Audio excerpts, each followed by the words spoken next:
What is the step-by-step approach to successfully publish a book?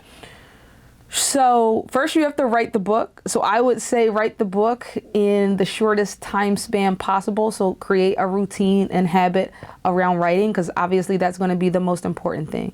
Then you want to hire an editor, and not your mama or your sister or brother, an actual editor. And there's different types of editors. So you want a developmental editor, you want a copy editor, and then you want to hire someone to do the cover art for your book. And then if you're going to self-publish it on Amazon, create a KDP account and get it popping. That's how you're going to put your book out to the world in terms of publishing it on Amazon. Right, so run that back, take your notes, follow them step by step.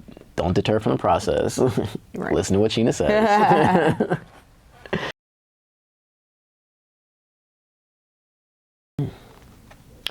You love one talent of yours, but people say they love you for another. What do you do?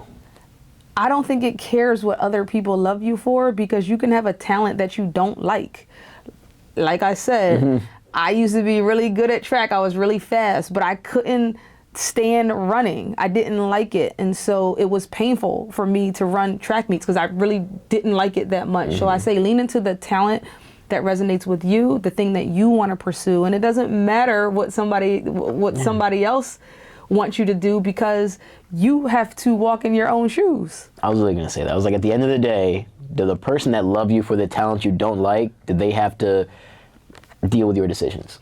Yeah, this is a different conversation than making money, because a few years ago when I asked my accountant, how do I make a lot of money? He told me, do the thing you are good at, not the thing you love, and charge people for it. It turns out that he was really, really right, but it turns out for me that writing is something I'm really, really good at, and I love it. But my academic branding company was birthed out of doing something that I was good at, and that makes a lot of money too. So the question really depends on what you're trying to do. Yeah, and what you're willing to invest and what your values are. Because if you value fulfillment, then doing the thing that you don't want, it may bring you more money, but it's going to cost you some things that can't be bought. You know what's funny? Because when you start making money at something, you learn to love it. Listen, like, you can learn to love something that's putting money in your pocket, for real, for real. Okay. But, that's just my experience. Give and take, in my opinion, give and take. But Sheena's the one. Sheena's the one.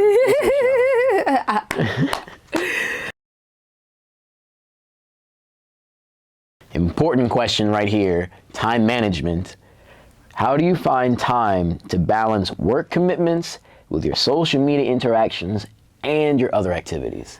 Okay, for context, I am a single mom, I'm a full-time faculty member, and I run 2 businesses that make pretty good money. And boundaries are super, super important. But in terms of the social media stuff, that's a big part of building your business and all of this activity stuff. I just replace wasted time with creating social media content. So I would say boundaries and just being efficient and being clear about what you're doing. It's that block off time. Yeah. And doing things that are very impactful and very important, and just finding the time, or being accountable for your time in and of itself. Like you said, you do it during busy time, like when you're in line for lunch or getting a cup of coffee. You might, if there's a line, you have time to go through your DMs and say, what questions are people asking me?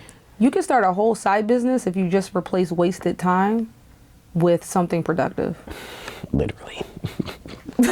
Literally.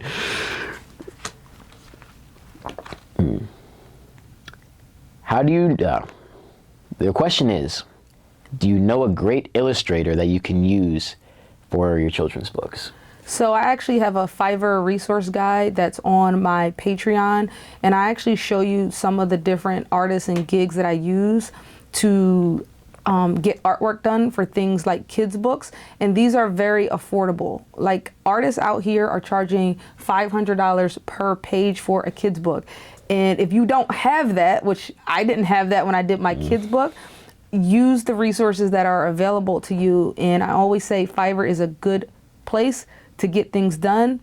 and meet you where you are financially. So if you want that resource, go to my Patreon. I give you all of the Fiverr gigs that I use, and all of them are super affordable. Done is the new perfect, because you can always make improvements. Yeah.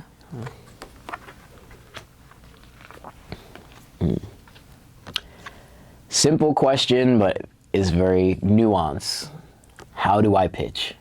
It depends on who you're pitching to. So if you're pitching to the media, make sure it's relevant, newsworthy, and timely. So when I went on The Breakfast Club in 2017, I wasn't even who I am today. But if you can paint a picture for the producer as to why, your story is relevant, timely, and newsworthy, then you're answering questions for the producer instead of the producer trying to figure out why I should have you on this show. So that's what I teach my clients.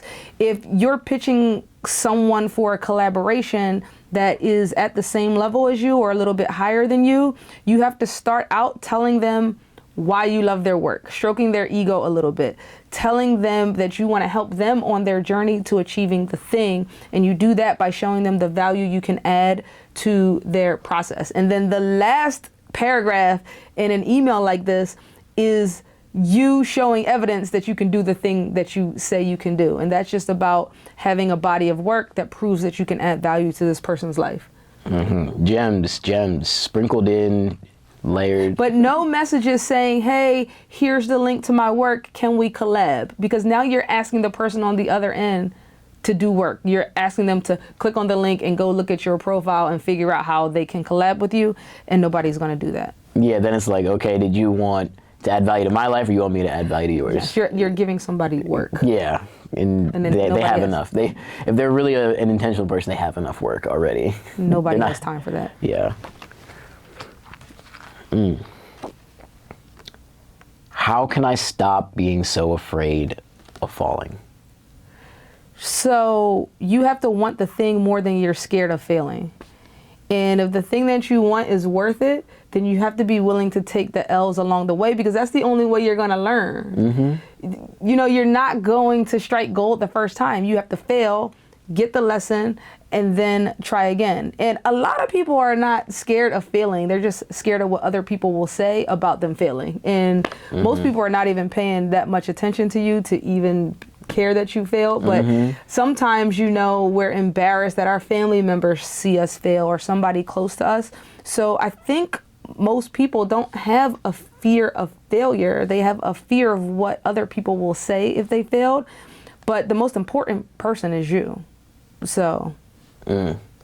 Even I was listening to something recently, and it talked about even like imposter syndrome.